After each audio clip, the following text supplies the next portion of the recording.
We have four very distinguished speakers on our first panel who will be speaking in the following order. Professor Jay Kassan, who is Professor of Law and H. Ross and Helen Workman Research Scholar at the University of Illinois School of Law. Then speaking will be John Santamora, who is Senior Director of International Government Affairs of AbbVie. Then we'll have speaking Professor Stan Leibowitz, who is the Ashbel Smith Professor of Economics at the University of Texas at Dallas. And then last, we'll have Troy Dow, who's Vice President and Counsel, IP Legal Policy of Disney. Keeping with our embrace of technology and the importance of the products that have been brought to us, we will keep each panel introduction very short, knowing that many of you can fully utilize the resources of the internet if you are interested in their very lengthy list of accolades and background experiences and achievements that that all of our speakers have had. They will each speak approximately for 10 to 15 minutes, and then we will engage with the audience with a moderated question and answer period for the rest of the time. So without much further ado, I will kick off our first panel with Jay Kassan. So, Professor Kassan.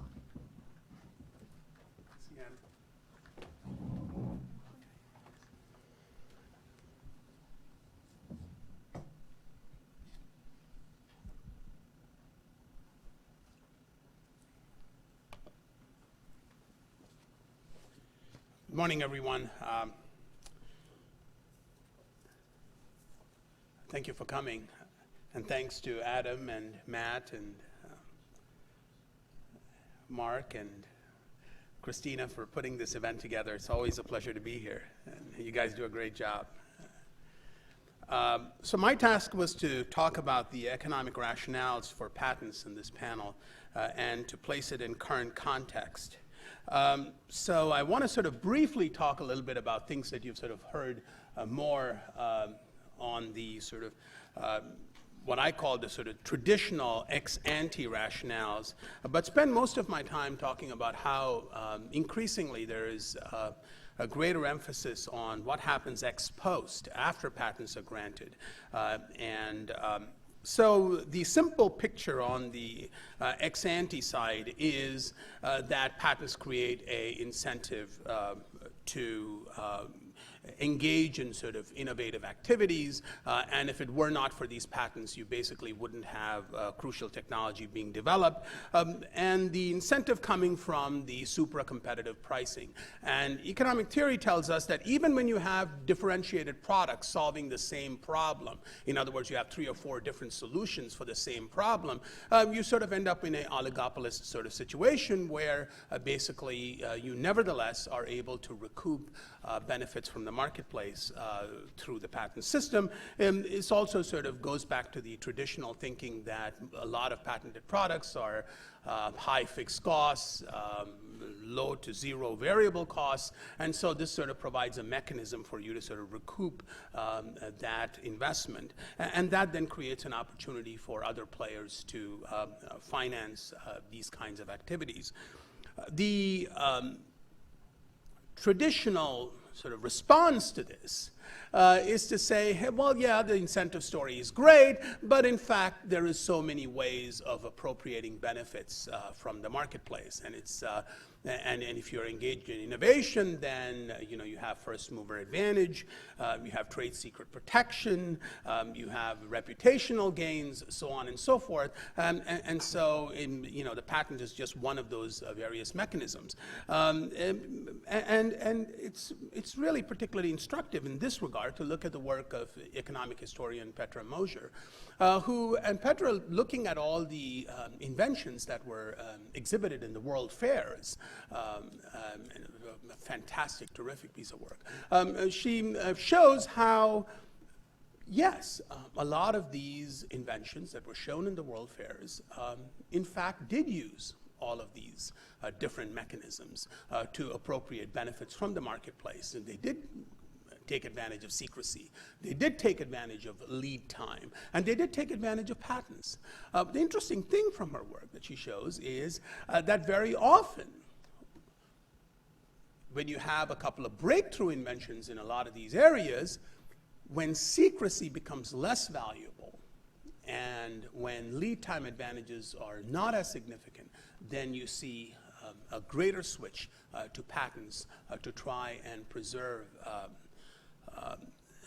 the ability to actually benefit from your innovation. She also shows something even more interesting, which is that in the absence of patents, you have an emphasis in areas where secrecy is possible. And so, in fact, in this heterogeneous mix of incentives, patents play a very important role, and in fact, play a very significant role relative to the other ways of appropriating benefits from innovation.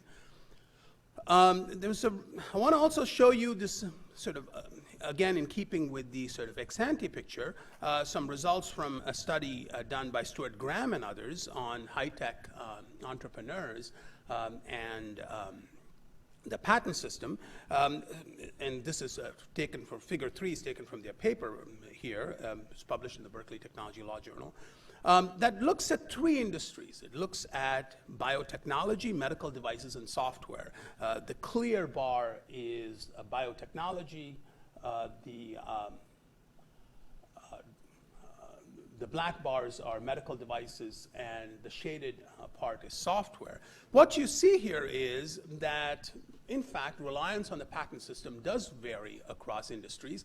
But most interestingly, and by the way, if some of the lettering is too small to read, the different categories are things like, what are the motivations for seeking patent protection?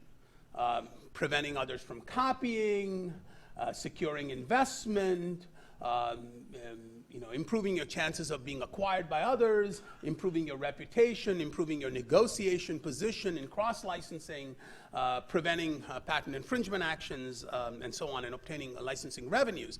And what you see here is that the 2 of the really important categories where patent protection matters, even in industries like software, are things like, hey, preventing copying. And enhancing your company reputation. It is true that for a lot of the sectors, the biotech sector comes out a little bit ahead. Most importantly, in the last bar there, for licensing revenues, it brings up an important point that in the IT and software sector, the value of any one patent is really not as much as others. And so having a very large and diverse patent portfolio is even more important in the IT sector to obtain licensing revenues. However, in more recent times, I think we have begun to see a much greater emphasis on the ex post rationales for the patent system, which really give patent holders the ability to control and engage in numerous activities with the certainty and confidence that their interests will be protected. This, of course, was recognized a long time ago by people like Kitch. Professor Kitch emphasized how the patent system motivates holders to invest and in terms of commercializing their invention. In the literature, you also see a sort of drawing of from real property to sort of emphasize how technological innovation is likely to be used inefficiently unless you have one rights holder who has an individual stake in the efficient use of the technology, sort of borrowing from the tragedy of the commons, if you will. As sort of good examples of ex post rationales is the coordination picture. And the coordination picture is really a very valuable one because it really allows you to have different people focus on different core competencies. It allows inventors to specialize, it allows them to collaborate, and nowadays in the value chain in so many sectors is so complicated.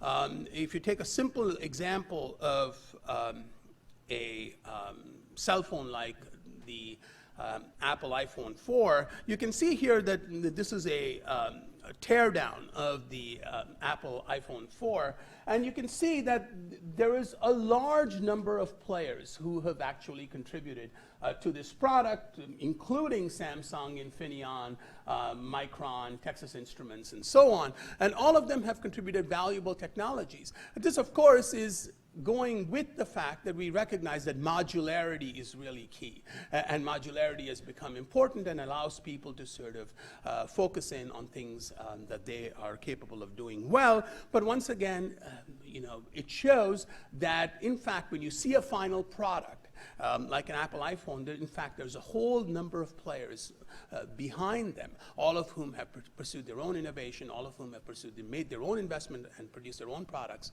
and obtained their own patents. And this is not just the Apple iPhone. I mean, you can just take a simple bottle of, say, canola oil that you buy in the marketplace, and you don't realize that behind that bottle of canola oil is some professor somewhere who discovered what exactly are the genes that control the fat content in the canola, how exactly can that be introduced into a particular germplasm, and then you have all the nowadays global positioning satellite equipment on combines and farmers, and then you have a whole bunch of processing done by people like ADM and so on. So when you're actually paying $2 for that bottle, you're paying for all these people who have contributed in that long value chain.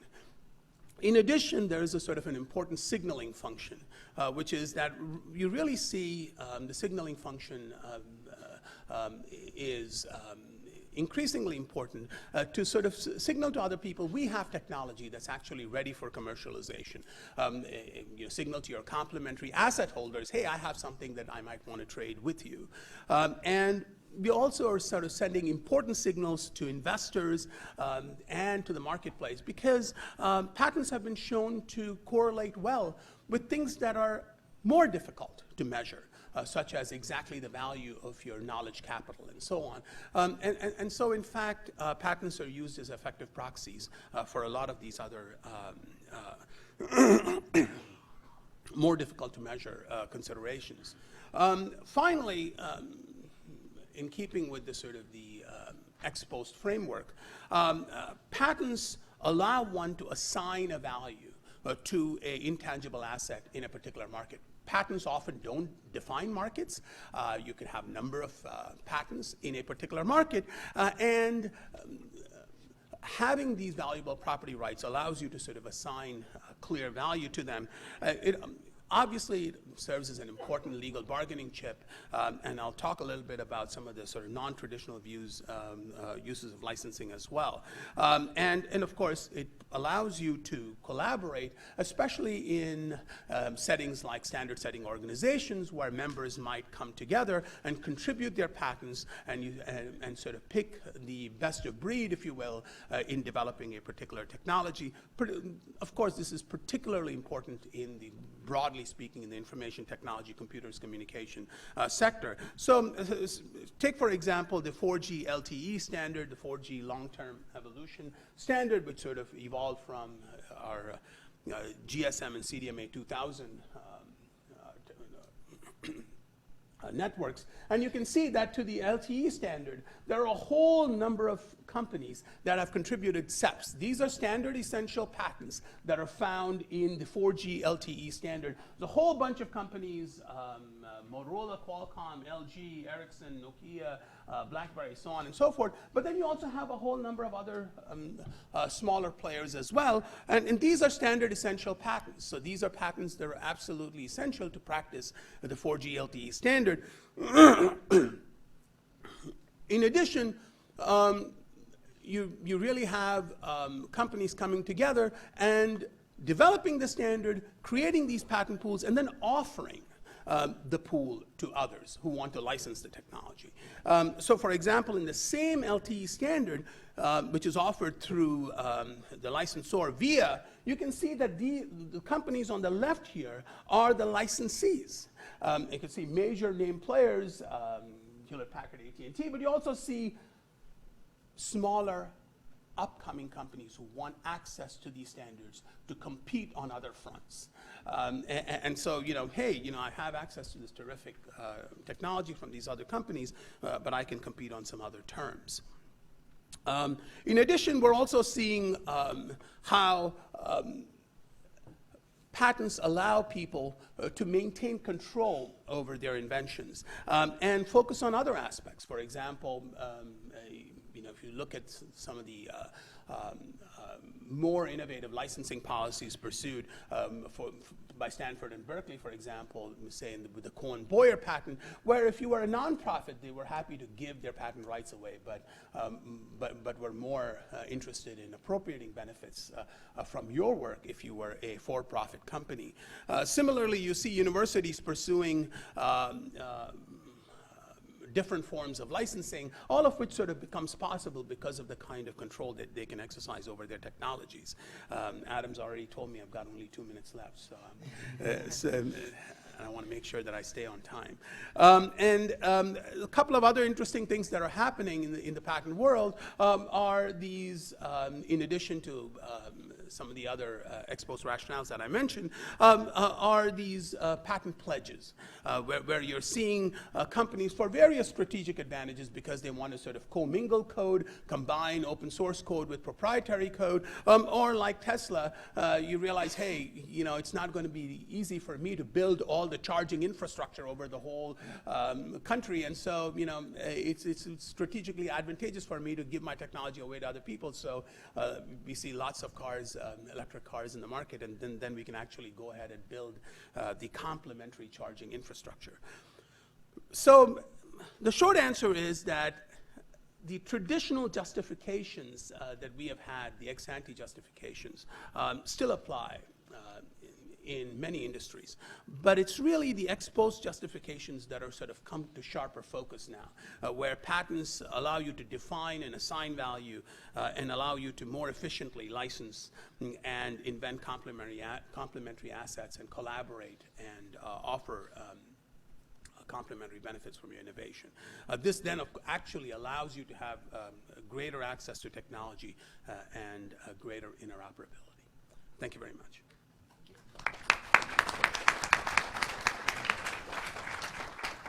Thank you, Jay, for a great talk to kick off our conference and touching on a lot of themes that you will see throughout the panels for the rest of the day, for the next day and a half.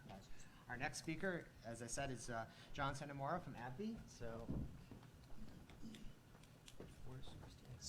do we have someone to help? Oh, Christina was supposed to be up here to.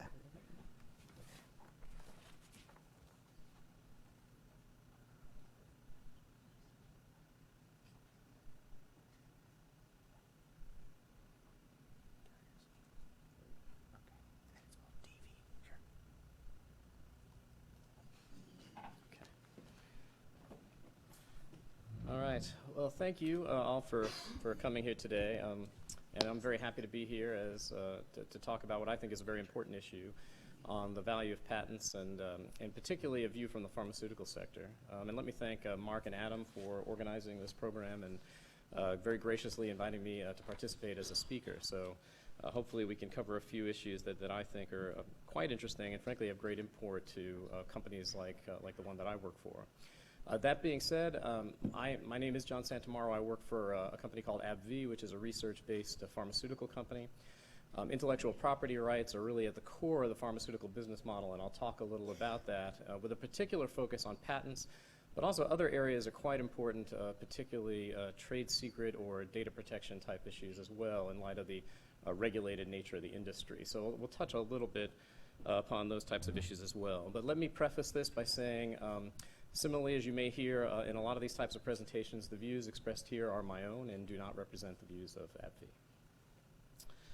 Okay, so where to start? I always like to look at a big picture, and again, coming from the viewpoint of a company or corporation, sort of boiling things down into general buckets is always helpful to me. So one resource I've always liked is a resource that as if you can read the little teeny print here, is a pamphlet that was created by a former Director General of the World Intellectual Property Organization a few years ago. And this was before, for those of you who may be familiar with the sort of patent debates, this was before things really got overly politicized in the intellectual property area. But I think that these words still sort of help capture some of the basis for the rationale of patent protection, particularly from a research-based company's point of view.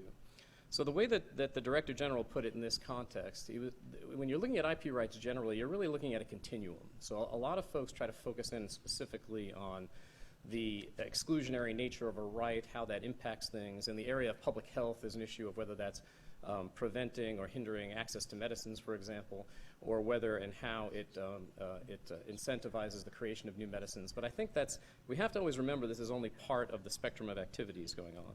So this publication referred to what they call the IP Continuum, and I've always liked that. If you look from beginning to end, you're talking about starting with acknowledgement of a problem, looking at the knowledge that's available to the folks dealing with that problem, looking at imagination, creative enterprises to try to find solutions to that problem, coming up with the actual innovation that's going to address that problem, then looking to the intellectual property system to protect that innovation. And again, intellectual property here is thought of in the broader sense, so not just patents, although that's certainly a key area from my perspective, but copyrights as well, and trademarks and other types of intellectual property. And then looking for finally the solution that you have to the problem. So that will take the form of new improved products, technologies. Many of those are only brought to market or able to be commercialized because of the intellectual property protection. But again, it's not specific just to IP. It's part of a continuum of activities that starts with a problem and ends with a solution if the system's working appropriately. So how do patents do that? Well, again, many of you know this next point probably is a bit of a review. But patents protect inventions, and they do that by granting an exclusive right. So you have the right to exclude others from making, using, selling, offering to sell, importing the invention. These are standards that are included in international obligations like the TRIPS agreement, for those of you familiar with the WTO, as well as national laws pretty much universally all around the world. And by creating that exclusive right, it permits patents to be used to stimulate economic development. And again, I like to refer to this because I think these 4 buckets, although it's certainly not exhaustive, are a good illustration of the types of activities that commercial market players take when utilizing intellectual property rights and in protecting the investments that they've made in innovation. So what do they do? Well, it facilitates technology transfer and investment. You're more willing to be able to transfer things to other parties if you're able to have control over the technology involved. It creates sort of trust between parties and allows those kinds of transfers to happen. Patents encourage research and development at universities and research centers. I'd argue it incentivizes research and development at a more broad category than that, but certainly I think pro-patent mechanisms like the Bayh-Dole Act in the United States certainly have a certain meaning within the university structure. Patents are generally catalysts of new technologies and businesses. It draws in investment to new technologies. These may be high-risk investments. I'll talk about that in a minute. In the pharmaceutical sector, I think that's particularly the case. And creates confidence that there'll be an ability to recoup those investments if that is made in the innovation. And then businesses accumulate and use patents in licensing, joint ventures, and other revenue-generating transactions. I think we just saw a list of some of those sort of post-grant uses of intellectual property to try to recoup investment. Now, I deal mainly with international issues and sort of global intellectual property protection. And certainly from the pharmaceutical sector, I think you'll find that most research-based companies tend to protect their inventions certainly in more than one market. And many of them protect in markets all over the world. And certainly that's true in the case of my company. We have patents in all the continents, in many countries. It depends, of course, on specific differences in law, differences in the technology, exactly where we're going to focus on patenting. But nonetheless, we think of it, certainly I think of it as a global enterprise. And so part of the dialogue is that the items I've just mentioned, many say, well, that's fine, and that may work in the United States, all those things that you've mentioned. That may work in the European Union, maybe even in Japan, Singapore perhaps, all these very highly developed economies. But really in developing economies, the poorer countries, these things just don't hold true. And so there's been some research more recently, I think, that counteracts that point, although that's still a widely held view. And for those of you who work globally, particularly if you're involved in the policy dialogues in Geneva, you'll see that this debate continues today. But I think it is interesting to note that there's been several studies, I've listed a few here, from the OECD and the World Bank that seem to indicate that developing countries are not excluded from the benefits of intellectual property protection. And so there's several studies that talk about correlations between either the strength of IP rights generally, or the numbers of IP or patents granted in a particular jurisdiction, and increases in economic growth or other economic indicators. So here, for example, there's an OECD study that finds that 1% change in the strength of a country's IP rights, which is measured accordingly through the methodology in the study, is associated with a 2.8% increase in foreign direct investment inflows. So again, a way of attracting investment for economies. That's particularly important for poorer countries. And that the World Bank has found that IP enforcement and the ability to rely on that is a prerequisite for multinational corporations to shift R&D activities to developing countries. And I'll talk later about a study that's specific to the pharma sector in that. And in addition, the next study from the World Bank here talks about a long-term study which correlates the number of patents granted annually associated with increases in economic output. So again, I think we're seeing a lot of correlative evidence. Now, whether that's exactly a specific cause and effect, I think that's still up for a lot of debate. But nonetheless, I think these are noteworthy statistics. Now, looking specifically at the pharmaceutical sector, because I think there are some things that are helpful to understand about the pharmaceutical research model. And one thing is that it's a very high-risk, lengthy, and high-cost model. So one thing I like about this slide, and I have to give a great credit to my colleagues at the Pharma Trade Association who developed this slide, is that it really illustrates the length of time and the risk associated with developing a single new medicine. And part of this is just the nature of the science. Part of it is the nature of the regulatory activities and ensuring that any product that comes to market is going to be safe for patients and effective for treating them. But nonetheless, it's something I think needs to be understood if one is going to understand the importance of intellectual property rights for this industry sector. So if you look at the very beginning of the cycle, which if you look at the timelines, is something that takes around 10 to 15 years to bring one product to market. You're talking about screening at the initial drug discovery stages of thousands of compounds.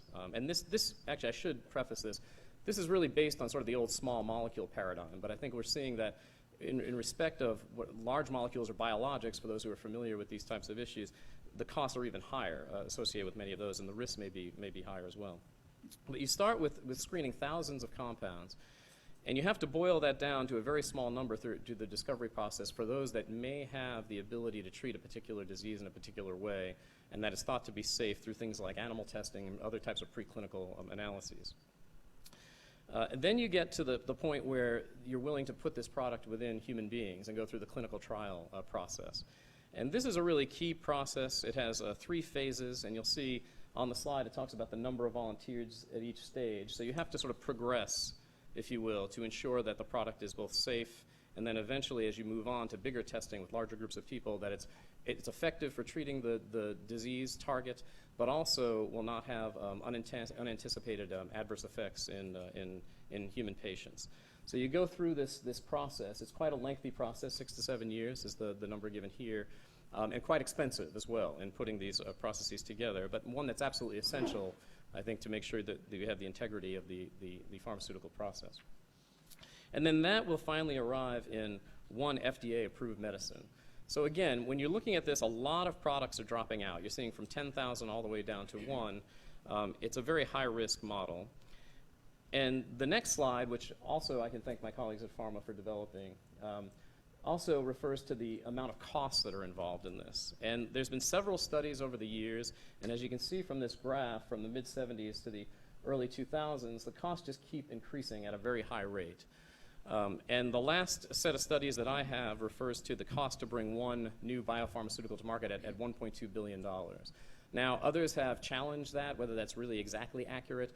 I think certainly, though, when you're looking at the studies, you'll see that whether or not you can quibble about specific amounts, certainly the costs are acknowledged to be really, very large, very significant in bringing a new product to market. And so it's a high-cost, high-risk model. I also like to include this slide, mainly because I've done this in prior presentations where people were looking more at sort of economic contributions of the industry. I'll skip, the first 2 points really talk about that and look at things in both the United States context and the European Union, just to give an idea of the type of investments that are made, the number of jobs that are supported, and things of this nature. I won't focus too much on that today, but rather jump down to the third point, which again follows on this notion of a high-risk R&D model. And note that just 2 in 10 approved medicines produce revenues that exceed the average R&D cost. So you're talking about a situation that's already high risk in getting, from the prior graph, and getting down to that one approved medicine. Then when you look at those approved medicines, only 2 in 10 of those medicines actually produce revenues that exceed that cost. So yes, there are blockbuster products that make an awful lot of money, but there are also many products brought to market that are meant for unmet public health needs that simply don't generate that kind of revenue. So that's another thing that needs to be factored in as far as the ability to create a sustainable research-based industry to develop a consistent stream of pharmaceuticals to meet public health needs. So where does that leave us? Well, essentially, we have a high-risk environment, high-cost environment. You need protection to build confidence in that, and so that companies and other market actors will make the investments necessary to bring pharmaceuticals to market. And there's a couple studies here I've listed as well, which I think are quite interesting. From the global perspective, I like this 2011 study. It correlated stronger intellectual property rights to greater clinical trial investment. And so that's an example of a very specific investment particular to the pharmaceutical field, where one would invest in particular countries with regard to clinical trials in different markets, and including developing economies, and make that case. And so a very specific measure of increased FDI particular to this sector. In addition, though, there was another study listed here that talked about the ability to obtain venture capital investment by biotechnology companies. And again, I think that's very consistent with where we are. I see my time is running short, so I wanted to also just wrap up with a few issues about looking towards the future on this. Certainly from my viewpoint, I think there's a lot of evidence, and perhaps really peculiar to the pharma sector, that talks about the need for strong IP rights and enforcement to encourage the development of life-saving medicines. And so that's what drives a lot of thought about how to improve the intellectual property infrastructure globally. And again, a lot of pharmaceutical companies do protect globally. So it's important to have that consistency across borders to make sure that the certainty is there and that the confidence can be built into the system and the incentives work the way they're supposed to. And so there's really 2 areas where I see where improvements can be made. One is the availability of adequate protection. Right now we have a lot of countries that have exceptions to patent laws for certain types of inventions that are very valuable in the pharma sector, whether the new uses of old technologies or things of that nature, which really can drive investment to meet unmet medical needs. And then in addition, once you have intellectual property rights, the ability to adequately enforce those rights. And with enforcement, we see a lot of countries where either because of rule of law issues, which are more general to the country, or specific exceptions in the intellectual property system where it may be difficult to either get injunctions or rely on mechanisms to enforce intellectual property in a certain way. And I want to just finish on the note of what opportunities might be available to address some of these deficiencies. And I think there's several issues. One are trade-related mechanisms. I think many of you are familiar with the TRIPS agreement, which sets the minimum standards globally, and there are free trade agreements that build on that. A second would be global consensus through international organizations. Some of you may be familiar with WIPO. I mentioned that initially. And I think there's time for that. But I think it may be time for a more plurilateral process in light of the divergences of opinion now at international processes, so you can depoliticize the issue and get to a more common sense and pragmatic notion. And then in addition to that, there's all kinds of efforts that would be non-legislative in nature to help procedural convergence and help cooperation. So I'll end there, and thank you for your time, and I guess we'll have time to discuss on the panel in a few minutes. Thank you.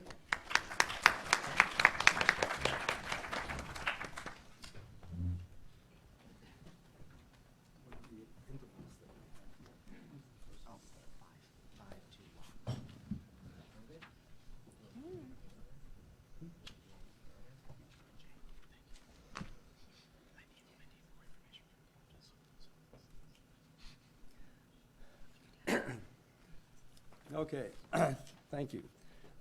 Let me thank Adam and Mark for putting this together. I should say that I was hoping this would attract some attention. It'd be better if it had arrows pointing at people, I realize. But the fact is that this is a plug for a book that I'm writing I've been on sabbatical for the last year. I locked myself in a cabin in Colorado, which is partially true, for most of the winter. I don't have a publisher yet, and I'm not done with the book yet. I'm going to work this into the presentation as a discussion of copyright. So it's not just a blurb, okay? But one of the chapters in the book is about piracy. The book is actually about research fraud. In general, in specific about economics research fraud, which you'll never read about because technically there is no such thing. But if you believe the journals at least. But I claim that there is, and I do have a chapter on piracy which claims that in fact there has been research fraud that's occurred. The actual topic, and this is the slide that I would normally start with, okay? Everybody on the session is talking about patents or copyrights or both and what the logic is, what the economic logic is. I'm planning to do that. I'm sort of doing it in an inverted way to some extent. I'm going to talk about what the critics of copyright and patent have said. And I'm going to take their criticisms, I'm going to make them somewhat more extreme. And a lot of times they actually are quite extreme. And sometimes they're quite thoughtless. It makes it easy, therefore, when you set up straw men, to attack them. But the point will be correct, I hope. All right, so start out very simply. I presume many of you may know more about this than I do. I'm an economist, by the way, not a lawyer. But I've written about copyright, not patents, so I claim no particular expertise in patents. But I have a P as well as a C here. I'll mention it, but if you push back at all, I'll say I'm not really an expert, so I'm not going to give you an opinion. Okay, on patents. So copyright is really very narrowly drawn. It gives you protection over the expression of the ideas, which means other people can actually, in principle, write the same story that you wrote.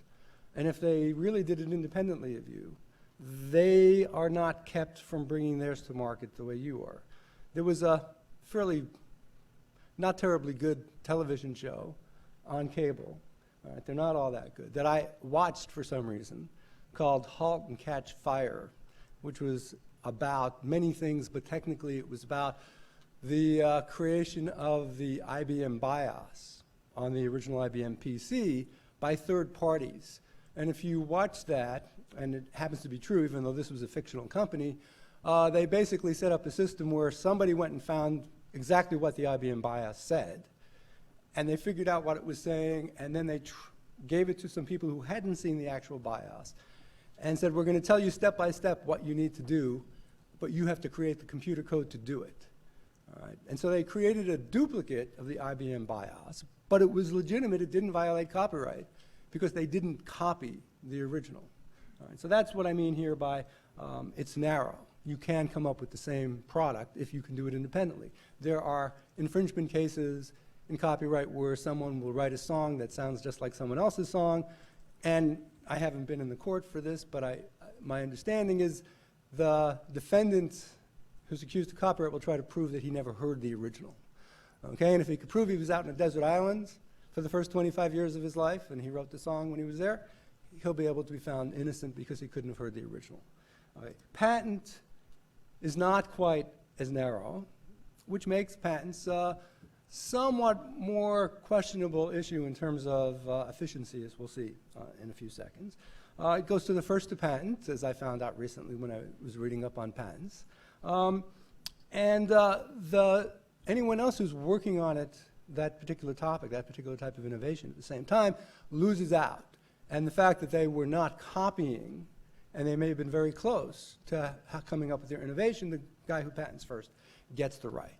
All right. And that gives more of what we'll see, quote unquote, monopoly to the patents than you would normally get with copyright. So here's the economic logic, which I presume you may have heard of, and it's been expressed already to some extent, but hey, I wrote the slide, so I'm going to go ahead and go through it anyway. It gives you the ownership of the idea, if you will, the creation. It's often called a monopoly. I have it in quotes because for copyright, where other people can create the virtually identical item, so there's no restriction on entry into the market, it's not giving you a monopoly. It's giving you ownership. All right, I'll have a slide on that in a moment.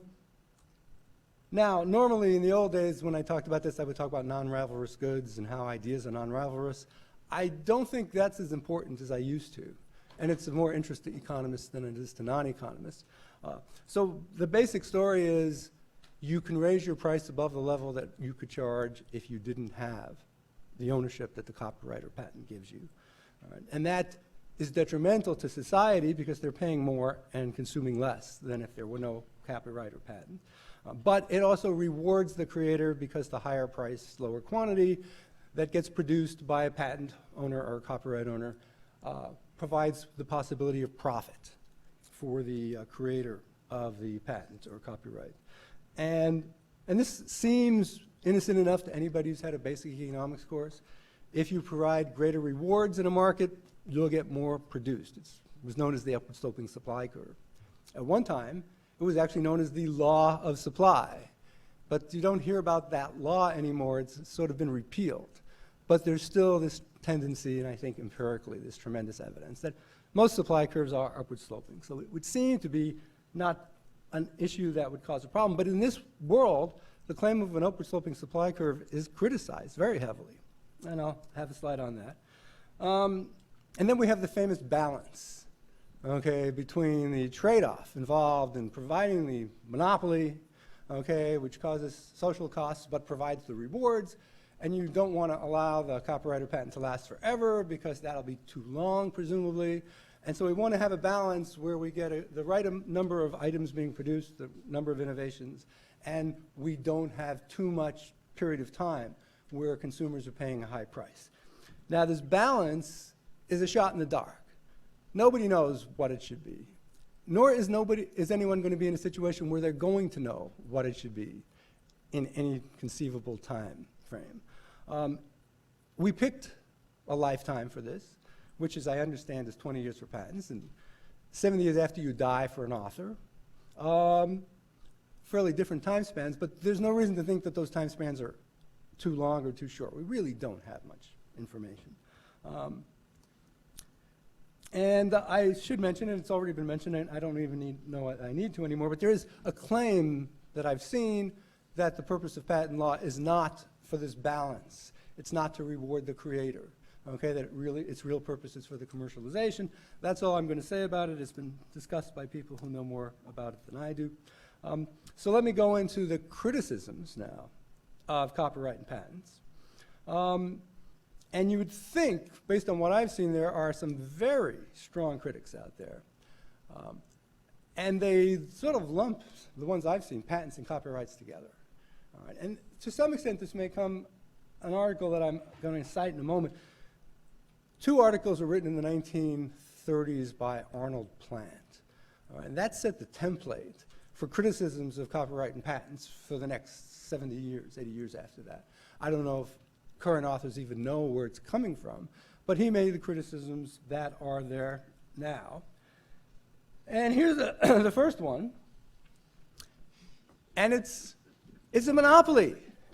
Monopolies are bad just by throwing the term.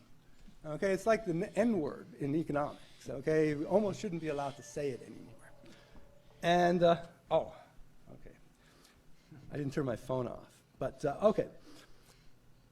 Just short, there's a book and several papers by Baldwin and Levine, and they use this charge, monopoly, it's bad, and there's no benefit. There's no need to have it. Okay, but just using the term monopoly is enough to say it's got to be inefficient. So that's the strongest charge. And then there's this claim, which seems to be taken quite seriously, in that, let me shut this off. Yeah, stop it. Okay, which is that people who write, this is very annoying. All right, who write works under copyright or do patents, they would do it for nothing. All right, with a straight face, critics, okay, tell you that people would produce this stuff for nothing. I'll give you an actual quote in a moment. Okay, and that copyright and patents then hinder further creation. Therefore, even if the reward is leading to more creation, at the same time that we're getting this monopoly restriction, which is bad, it actually leads, according to the critics, to less creation because later inventors and later creators have to pay a higher price to use the new work. All right, and so the claim is it actually has a negative impact on creation. All right, so let's quickly go through this since I have 5 minutes left. What people sort of fail to understand is every property right provides a monopoly. I own a car. It's a pretty nice car. I have a monopoly on my car because I'm the only one legally who can use it. I can lend it to people, I can let people borrow it, but no one else can legally use my car. What is that monopoly worth? And the answer is nothing. It's not really a monopoly. You all are individuals. You all have a monopoly on your own talents. Depending on who you are, for most people, they're very good substitutes for someone else. Their monopoly over themselves is worth nothing, okay, extra than you would have in a competitive market. So with copyright, when people talk about it being a monopoly, they're really just saying it's a monopoly because it's ownership, and all ownership is a monopoly of what you own, but it's not an economic monopoly. It's not a monopoly that allows you to charge excessively high prices. And dealing with people who are critical of piracy, okay, which is why I do most of my research, who apply it to copyright in general, there's just a lot of really thoughtless statements in articles where the referee should have known better, where the authors are allowed to just say what a monopoly it is and how terrible it is just by throwing out the word.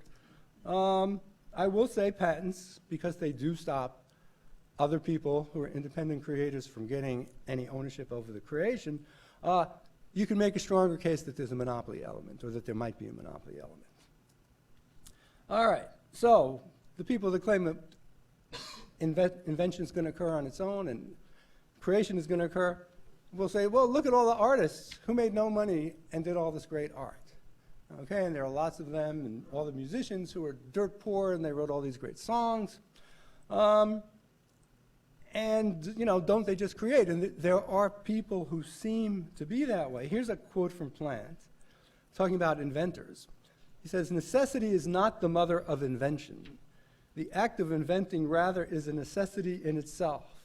The inventor cannot help it. Okay, now, this is essentially like a psychiatrist saying that there's an illness here. Okay, the person can't stop. It's a compulsive creation disorder. All right, and Plant is actually working, claiming that there's too much creation because these people can't be, they should be stopped. We should be putting them in straitjackets. We certainly don't need to encourage it. So let's not have any intellectual property protection. Now, to be fair to Plant, he does say that there are some inventors and some creators who actually need rewards. He does come to a conclusion, though, that we don't need patents or copyright to provide it. Okay, so that's the lack of an upward sloping supply curve. Okay, but the reality is, sure, some people may not need it, but a lot of people do react to rewards. That book that I am writing, I don't expect my publisher to pay me anything, but I expect my employer. I'm a university professor. That's what generates my salary.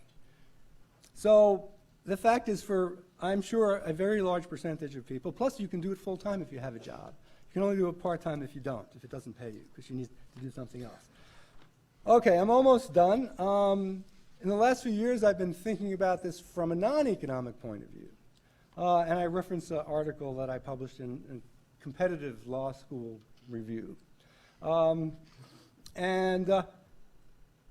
there's this question, in this balance between copyright and the monopoly, we want to limit the protection from when we talk about economics to just enough to get to pay you if you're the creator, because we don't want that monopoly to last a minute more, which means we don't want to let you get rents. But nowhere else in society really do we go about reducing the rents of other occupations. So there are all these athletes out there earning terrific rents, and we don't sort of say, well, let's make sure that Michael Jordan didn't get paid a penny more than he needed. So I think those are legitimate, even though they're non-economic, and I will stop. And that's that. Thank you, Stan.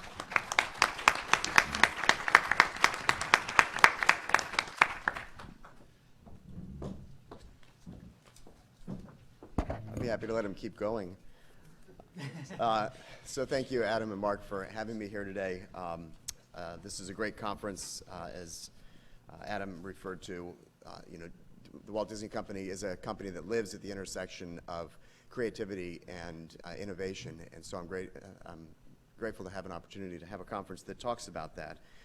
And true to form, I've come here today to show off our technological prowess by coming without a PowerPoint presentation. So I hope that you will not mind. I come with old-fashioned notes. But Adam invited me to talk today, spend a little bit of time talking about how copyright secures the investment that creators and innovators make in the products that they produce and commercialize.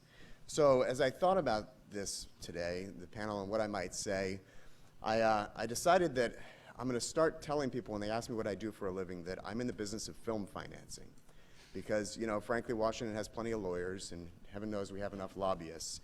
And film financing sounds more interesting and more consequential, and it might get my son to stop telling his friends that if they don't do what he wants, his father will sue them.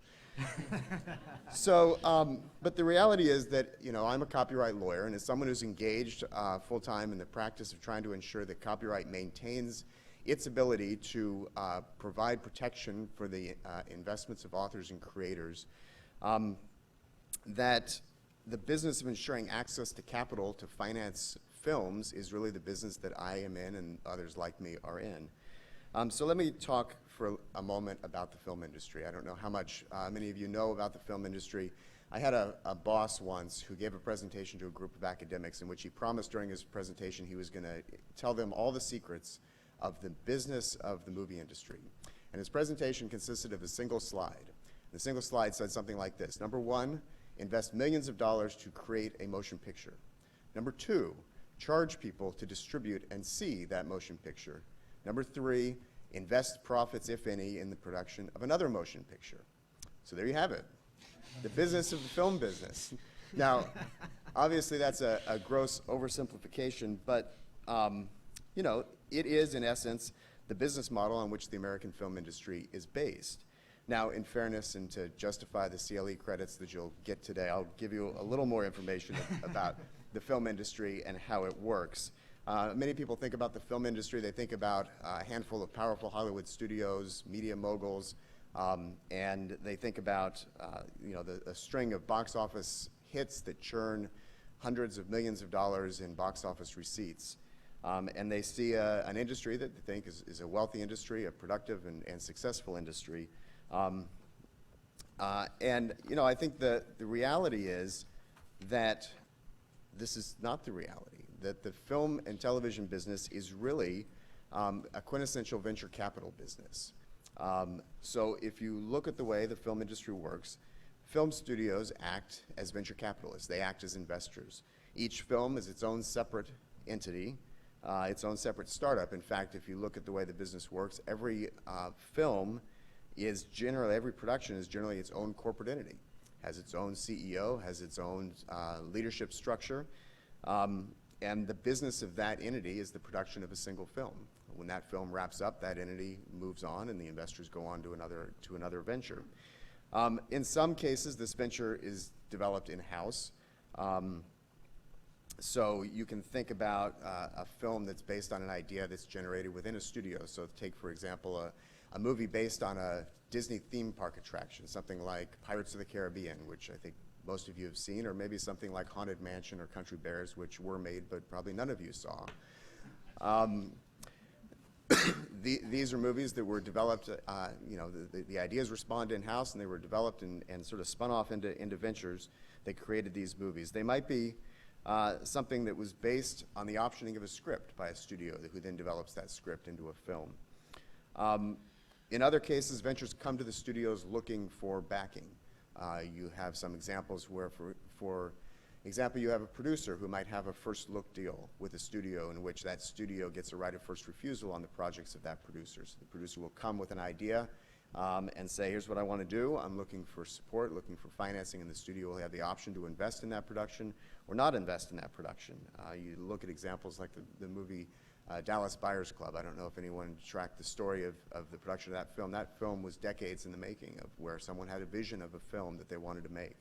and they shopped it and they found backers, and the backers backed out, in part, depending on the ability to secure the talent that they wanted to make this movie, and then some of that falling through. And it took more than 10 years before they finally were able to make that movie. Terrific movie, but it was a long time in the making, largely because it was seeking the capital to enable it to be made.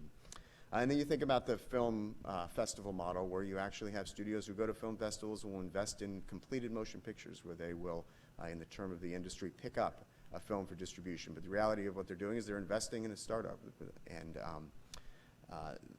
essentially gaining equity in that startup and the right to distribute that in one or all markets. So like all ventures, these ventures have to line up financing.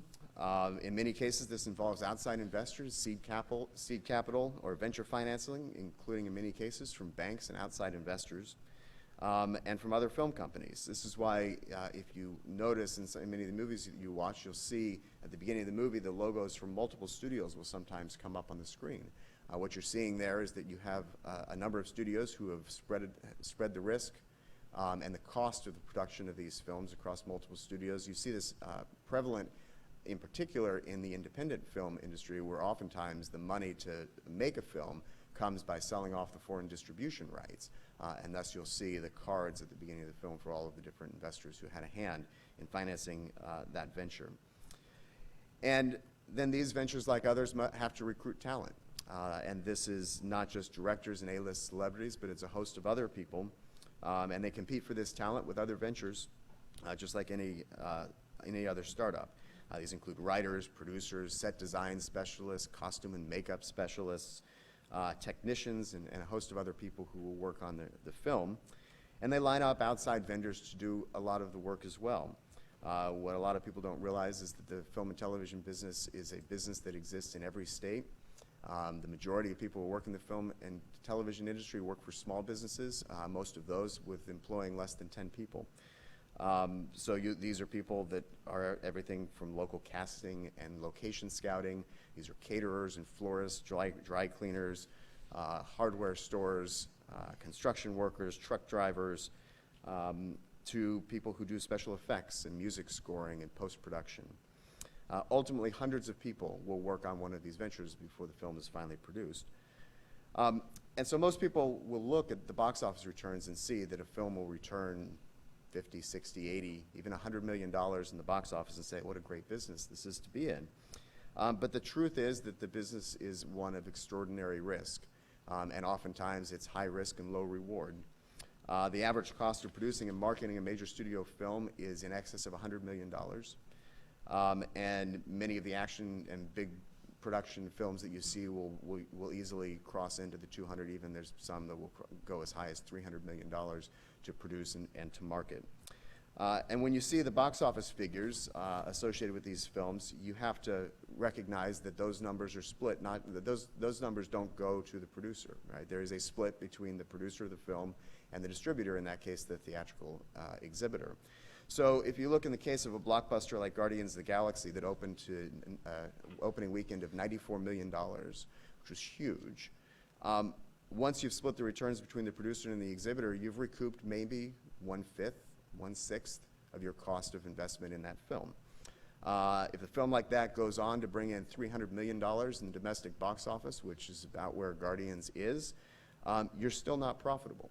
Again, these films will cost $200 up to $300 million to make and to market. In the end, only 4 out of 10 movies will ever recoup their investment during their theatrical run, notwithstanding the box office figures that people look at. And what this means is that in order for a film to be profitable, it has to travel down a long tail of downstream distribution, these ranging from hotel and airlines to video on demand, Blu-ray and DVD sales, iTunes, Netflix, cable television, broadcast television, licensing, consumer products, and a whole other host of things that involve a long-term sustained market of downstream distribution. And even then, many will never make their money back. There was much talk about YouTube having invested $200 million in the production of content, original content for YouTube. They had put up this investment and invited people to come and seek funding to make movies. That $200 million film, we wrote off that much on a single film last year as a loss on one of the films that we produce. And so again, it's a very high risk and in many cases low reward business. So this is where copyright comes in. So copyright's exclusivity is what secures the ability to have a hope of returning that investment over the course of the long-tail distribution chain. If you think about it in economic terms, the cost of producing the first copy of the film that's distributed is about, on average, $100 million. The marginal cost of producing the second copy is zero. And so, you know, this gets back to my old boss's simple summary of the film business. Without the right to exclude that's inherent in copyright, and with ordinary market forces that would otherwise drive the price to the marginal cost of production, there's no hope in succeeding in step two, which, remember, is the part where you charge people to distribute and to consume the product that you made. And it's only by means of copyright that you get from step two, charging people to view your content, to step three, which is actually having a profit to invest in the production of more content. And this is particularly true in an industry like ours, again, that's so dependent not on initial recoupment of investment, but a long-term downstream distribution model. So therein lies the intersection of the public interest and the interests of the producer. As James Madison said in the Federalist Number 43, in which he explained the utility of the Copyright Clause of the Constitution, the utility of this power will scarcely be questioned, for in copyright the public good fully coincides with the claims of individuals. Some speak, as Stan indicated, of the interest of copyright owners as being something that must be balanced against the interests of the public and consumers of copyrighted works, as if those interests were somehow at odds with one another. And they suggest that copyright is a necessary evil, something that we want no more of than necessary to incentivize the basic level of production that we seek. But what the founders and the drafters of our copyright law have recognized is that the public interest in the creation and the dissemination of creative works is best served by vesting clearly defined rights in authors and letting the marketplace work to incentivize the exploitation of those rights in a way that maximizes the public's benefit. So the Supreme Court summed this up saying this. They said that the economic philosophy behind the clause empowering Congress to grant patents and copyrights is the conviction that encouragement of individual effort by personal gain is the best way to advance public welfare through the talents of authors and inventors in science and useful arts. Sacrificial days devoted to such creative activities deserve rewards commensurate with the services rendered. So Judge LaValle addressed this in a case involving photocopying of scientific journals, in which the argument was made that the public interest in access to and use of the information in these scientific journals, here in the form of access by Texaco researchers, outweighed the interests of the copyright owners in that information. And so here's how Judge LaValle explained it. He says, the copyright law celebrates the profit motive, recognizing that the incentive to profit from the exploitation of copyrighted works will redound to the public benefit by resulting in the proliferation of knowledge. The profit motive is the engine that ensures the progress of science. He says the principle is admirably demonstrated by the facts of this case. He says, through its ability to profit from its exclusive rights over the works assigned to it, academic press has expanded its range so that it publishes 105 scientific, medical, and technical journals. The result is the progress of science. The means is the profit motive, which is underwritten by the law of copyright. And it goes on to say that Texaco's demagogic effort to undermine the publisher's rights by tarring them as wealthy profiteers carries no force in copyright analysis, which does not begrudge copyright profits. So let me just make one more point about the way in which copyright enables creativity of a company like the Walt Disney Company. If you think about a company like ours, we really have two assets, real estate and intellectual property. Hopefully all of you have visited our real estate and have enjoyed it. But the truth is that our IP portfolio is vastly more valuable to our company than the real estate portfolio. People think about Disney as a movie studio, and we are. But the reality is that in terms of revenue, the movie studio is a very small part of our business. If you look at our annual report from last year, Disney had total revenues of $45 billion. Of that, only $6 billion came from our movie studio. The company derived fully nearly half of that, again, just based on licensing of consumer products. Our revenue from parks and resorts was more than twice our studio revenue, and the revenue coming from our media networks was more than 3 times the revenue of our studio. But if you think about what makes those other segments profitable and what drives the revenue in those segments, it's the intellectual property generated by our studio. And in that sense, we are a studio. The studio is at the heart of our business. It is the characters and the stories that fuel our media networks, the experience in our parks, and the demand for consumer products. And in that way, copyright is truly what drives our business. So let me end just by giving you one last anecdote. So Ed Catmull was the founder of Pixar Animation Studios. He was a pioneer, really the father of computer-generated animation. It was his dream to create a fully animated feature film, which after 20 years became Toy Story. When he set out to do that, it was technologically impossible to do, and so he made it possible to do. Today, he's the president of Pixar and the president of Walt Disney Animation Studios. And he tells the story of the relationship between Disney and Pixar, where Disney and Pixar began as partners, where Pixar was the creator of motion pictures that it would then distribute through Disney. Disney would finance the films, and Disney owned the intellectual property in the films that Pixar created. And when, at one point, when negotiations over extending that partnership relationship had broken down, Disney's then CEO, Michael Eisner, had announced a new division of Walt Disney Animation Studios that was essentially designed to exercise the studio's right to make sequels to the Pixar films for which Disney owned the intellectual property without the input of the Pixar creators. So Ed Catmull, this infuriated the folks at Pixar, and Ed Catmull described this in this way. He says this was, on Michael Eisner's part, this was hardball. He said it was an attempt to force our hand by wrenching control of our characters from the people who created them. And he described John Lasseter's reaction by saying this. He said it was almost as if Eisner was trying to kidnap his children. He loved Woody, Buzz, Slinky Dog, Rex, and all the rest like he loved his own 5 sons, and he was heartbroken at the thought that he couldn't protect them. Now, ultimately, Disney paid in excess of $7 billion to acquire Pixar, and John Lasseter and their creative team have continued an unparalleled streak of creating great stories and characters. But I think that this story is useful in showing both how personal these creative works are to their authors and how copyright serves as an incentive to invest in and develop them. So with this right to protect these stories and these characters comes the incentive to nourish them, to develop them, to maximize their potential, not just with the investment of resources, but really with the investment of creativity and your soul in these products. And I think that that's what we've seen.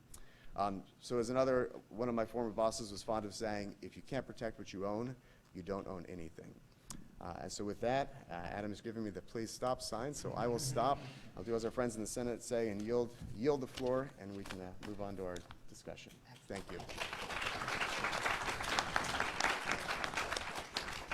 Well, this has been, I believe, an excellent panel to kick off our conference, because I think what you heard throughout all of the speakers today are academic and industry representatives from both speaking both about copyright and patents, speaking both about the creative industries and the innovation industries, that what you have is a very, very high-risk environment, both in the creation of these new products and services and in their commercial development, with substantial investments on both the innovation side and the creativity side by both creators and firms who deploy ultimately these products in the marketplace. And that what patents and copyrights do is secure the rewards to justify this dynamic development. Now, thankfully, all of our speakers have kept on time, and so we have actually a good amount of time for questions and answers with the audience. If anyone has any questions, now is a great opportunity that you can speak with them, or you can possibly continue the conversation during the break.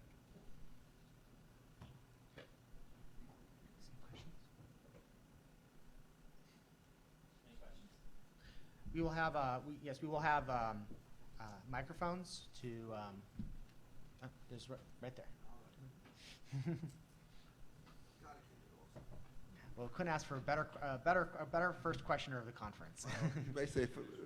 My name is Richard Epstein. I'm supposed to give the keynote address at lunch, and I'm now desperately trying to think of what to say. So how's that for reassuring the audience that they'll have an undigestible lunch? No, the question I want to do is to ask something which is everybody sort of hinted at but did not discuss, which is we talk about this as intellectual property as a kind of a congealed whole. And the issue that gets hinted at Jay, I think, referred to the choice between trade secrets on the one hand and patent protection on the other. Do you think the case for intellectual property across dynamic fields is the same? And within fields, is it the same? Or do you think that actually in some cases it's stronger than it is in others? For example, when you start talking about substitute methods of protection and they're imperfect, obviously there's going to be some variance. And so if one were to sort of think about the catastrophic outcome in which our enlightened Congress, which manages not to do a very good job on these things, says we listen to the critics and we think they're all correct and we're going to get rid of the system entirely. Where would the greatest blows be landed? Where would the adaptations to other forms be the greatest? Because I think it starts to tell us something if we imagine this horrible extreme case of what is likely to happen if we start to think about more modest scenarios in which these rights may be trimmed in some areas and perhaps strengthened in others. So that's the initial question. And I've now given my luncheon address, so I'll be silent. Jay? So I think at least in industries like software, where reverse engineering is not that easy, I think you will see a lot of, if you were to get rid of, say, patent protection for software, you would see a lot of secrecy, and you would see a lot of siloed information because there's really no other way out, and that sort of would be terribly unfortunate. In some other areas, I think you may see a greater emphasis on other forms of protection, perhaps through trademarks and so on. After all, even with open source software, a company like Red Hat, which relies on it's really a branding strategy. So I think there will be adaptation, but that's where I think the work of Petra Mosier is interesting, because she shows how the absence of some of these things results in a channeling of efforts into these other channels. And depending on the way industries evolve and products evolve, you really want to maintain that heterogeneous mix of things. And because at different stages in the life cycle of a product or an industry or a market, you actually need, and there is sort of different reliance on these strategies. And so it's important to preserve these options, and I think that's really the critical insight. Follow-up? Yeah. Rich, you want to ask a quick follow-up? Sure. I don't see any hands at the moment. I'll become a local monopolist. Look, I think in response to that and to try to push this thing further, if you start talking about the pharmaceutical space, which several of you are involved in, I think the actual likelihood is that the protection will not come from intellectual property devices, but will come from regulatory devices. So that, for example, if you're trying to talk about what happens in the patent space for pharmaceuticals, if you can't get it that way, there's going to be actually a real movement to try and get the FDA to step into there and to give greater levels of exclusivity through the regulatory process in order to make sure, for example, that data can't be shared, or that the generics, when they want to come into a market, are going to be slowed down in the particular operation. And I think the argument in favor of intellectual property is using these substitute devices may be much more damaging to innovation, because when you start keeping people out through those particular mechanisms, it's not at all clear that the regulatory device will be honed on originality and inventiveness that you're otherwise having. And there is a real risk of monopolization through the FDA, which I think is something you have to worry about. On the other hand, you don't want it to fall asleep on this stuff, particularly in biologics, where information sharing is very much required under the BPCIA, the Biologic Protection and Innovation Act. And at that point, it seems what you said is really correct, because the compound strategies, biologics seems to require a greater reliance on trade secrets, as best I can understand. You can correct me if I'm wrong, somebody on the panel, than do small molecule patents. John, since he's ventured into your territory. Sure. I'm happy to comment a bit. I mean, I think you're absolutely right on the first point, which is the if you were to undermine, if you will, incentives from the patent system, there have to be other mechanisms that take that place. The pharmaceutical industry, as I mentioned, I think is one particularly dependent on intellectual property protections now, or other exclusivity, because like for example, with patents, it's not a 1-to-1 ratio, but it's a relatively small number of patents per very, very valuable product, right? And so, so you need the robustness of the individual patent rights in that field, probably even more than others. I'm not saying they're not important in other fields, but where you have an electronic device that has a bunch of subcomponents that are protected by 1,000 patents, it's a little bit different how you view the value of individual patents, I think, right, when you're looking at that. Whereas the pharma sector is much more specific on that. That being said, if you were to look at other mechanisms, I do think, and some in the industry would actually say they'd be superior, would be to rely on sort of regulatory type exclusivities. Now, it's also interesting, though, as to how you think about that, because frankly, if you look at the WTO TRIPS agreement, which is the sort of global standard we have for IP, it actually includes regulatory type exclusivity as one component that they deem to be intellectual property. So you see almost these sort of concepts of regulatory mechanisms and IP sort of coming together. And I think that's exactly sort of consistent with the point that you've made. So I certainly agree with that. I think but one thing I do want to make clear is that because the industry is so high risk and investment heavy up front, you absolutely do need some type of mechanism to provide that type of protection, to provide the incentives. It's not something where there's a low barrier to entry and people would do it otherwise. I mean, it really requires that type of protection to recoup investment costs. As far as your other points later, I mean, about small molecules and biologics and trade secrets, I think you're right for some points of view. I mean, there's definitely issues regarding biologics where you're going to have certain parent-type cell lines because biologics are grown in living organisms and things like that. All that stuff has much more sort of competitive weight, I think, as far as keeping that information secret. But I also believe that again, certainly under the current norms, I mean, patents still play a very significant role in protecting those inventions. And then Stan, and then I did see some other hands, so Stan, and then I'll go back to the audience. In copyright, you're seeing in the last 10 years sort of an experiment of what happens where technically the copyright hasn't weakened per se, but piracy has had such a negative impact that it's as if copyright has been weakened tremendously. And we're watching that play out, and of course to really see what will happen, we'll need some more time. There's been certainly a shift away from traditional recording to other types of mechanisms that are easier to monetize. Is this thing on? No, you gotta turn it off. It's on the top. It's on the top. I'm sorry. Okay. Yeah. There's this, there's a big difference. Okay.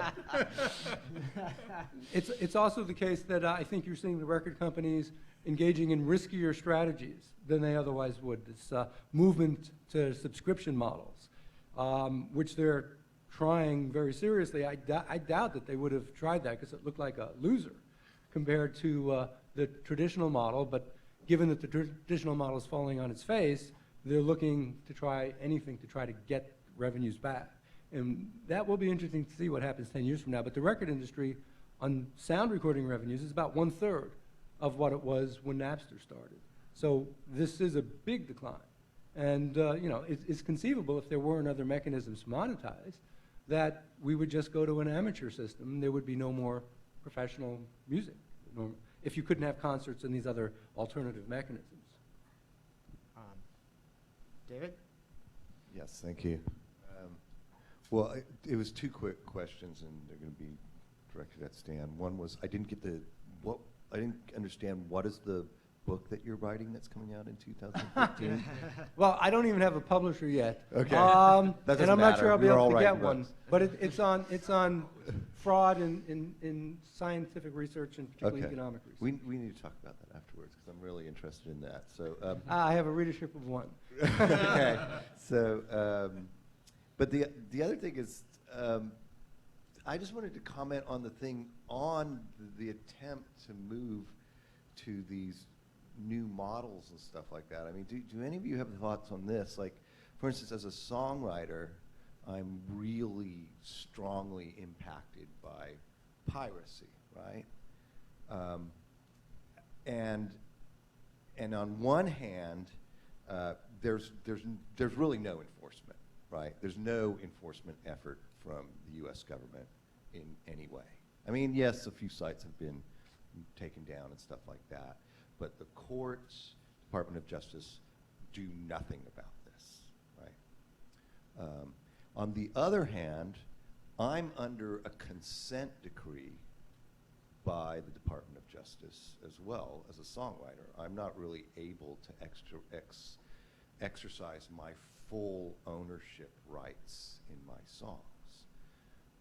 Does anybody think this is as crazy as I think it is? That's my question. Are you talking about the ASCAP consent decree, or? Yeah, but you have to, it's the ASCAP consent decree, but it extends to me as a songwriter. If my reading of it is that if I talk to another songwriter, or you have imaginary songwriter here, Take the, please. if there's another songwriter sitting next to me and I go, hey, I really think that, Pandora needs to pay us 11% of gross revenue for our songs, I'm actually in violation of the court. See what I'm saying? I lose all of these things that I would normally have if you're an owner of something, a song, I'm actually having my speech limited by the Justice Department, but at the same time, they're not doing anything to protect my ownership rights. Any thoughts on that? Right, just for the audience, in case anyone's not familiar, the composers who are protected have a right when their music's played on radio,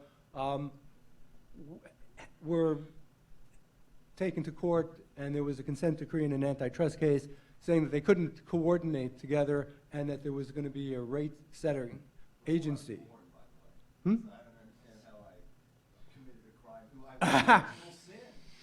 Right, so that the rate you get, you can't act as a unfettered price-setting group to get what you can. And of course, the musicians get nothing from radio play in the U.S. It's only the composers. So, but that's the way things have worked.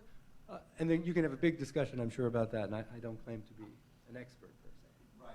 But my point was to everybody that how this Take the. I'm used to just talking loud. Sorry, but I forget the class is so big. My question is like how very clearly to your point of ownership. I don't have ownership essentially in my own songs because of that. It's highly restricted.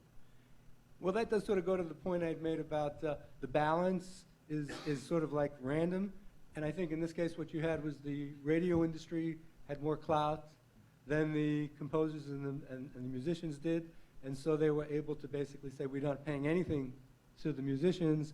They were told they had to pay something to the composers. But most other countries, they do pay the musicians. And as far as I can tell, that's all politics. You can have arguments about what's right and what's wrong, but it does seem like politics is what drives that.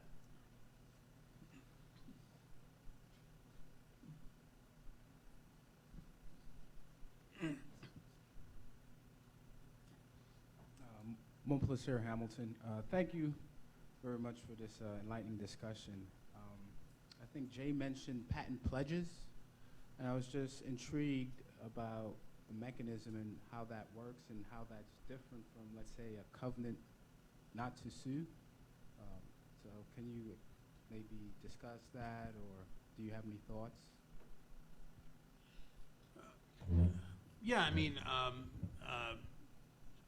so you're asking me how patent pledges work, basically? Yeah, is there any difference between a patent pledge and a covenant not to sue? Yeah, well, a patent pledge simply is sort of, it's not specific to any patent, which is what typically covenants, not to sue or something like that are based on.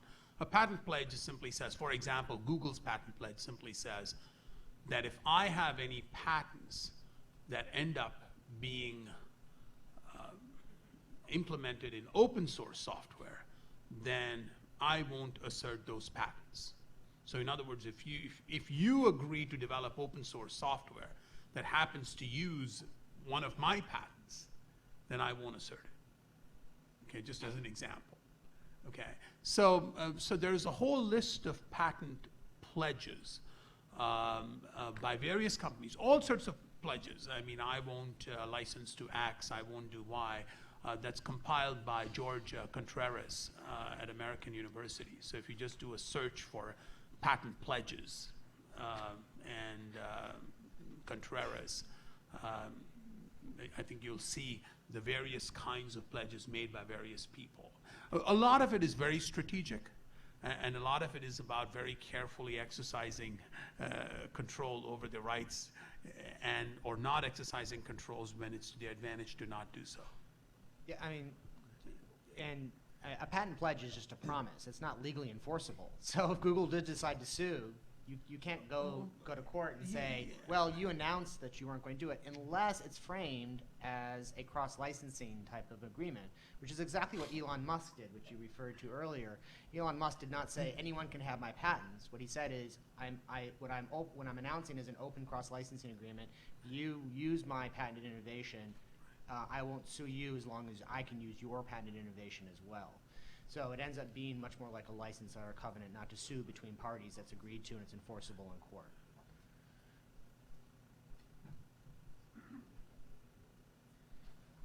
So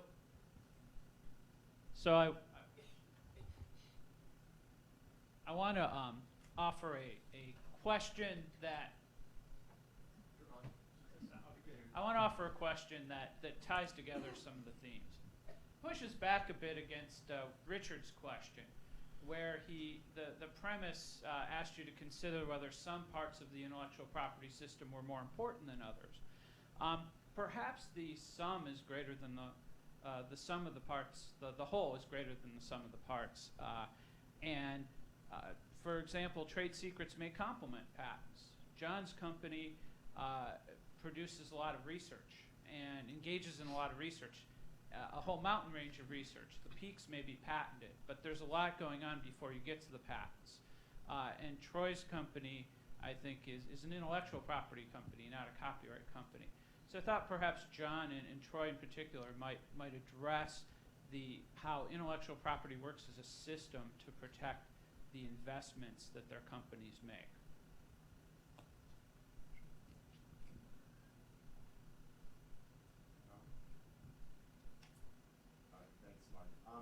So I think you're right. Our company is an intellectual property company, and I think that each one of those pieces of the puzzle serves a slightly different purpose, and we utilize each of them for the purpose for which it's intended. And so, we use copyright to protect the creative expression that is the primary product of our company.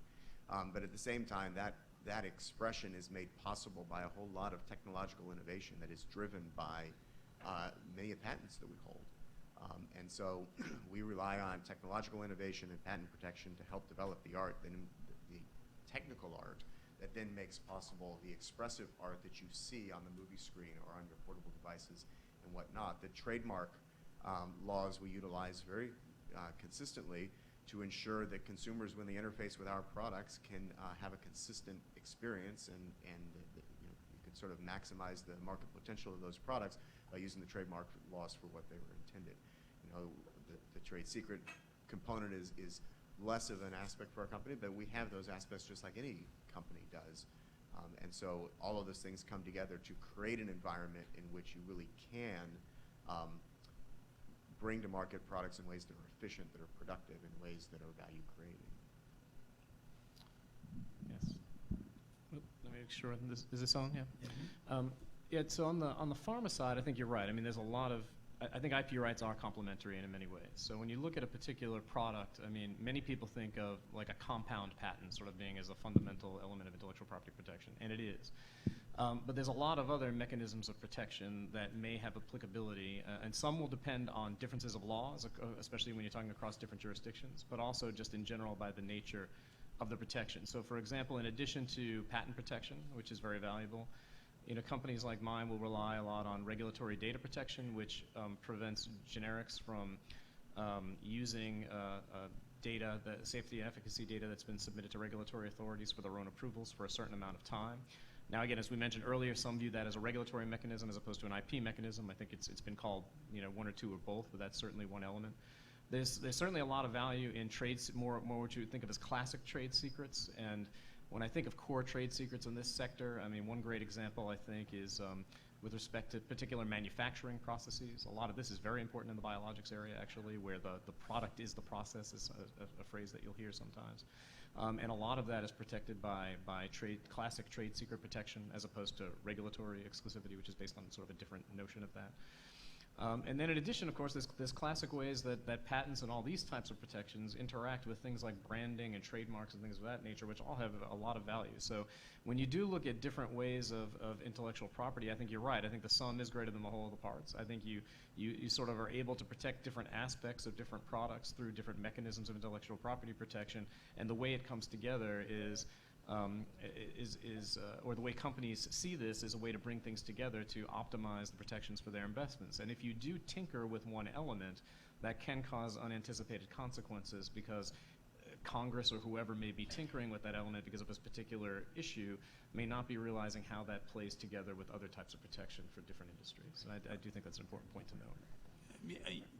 And I think the point that John and Troy make is just true for a lot of very mundane things as well. I mean, just take, Ray-Ban glasses. I mean, the tint, composition, and process is patented.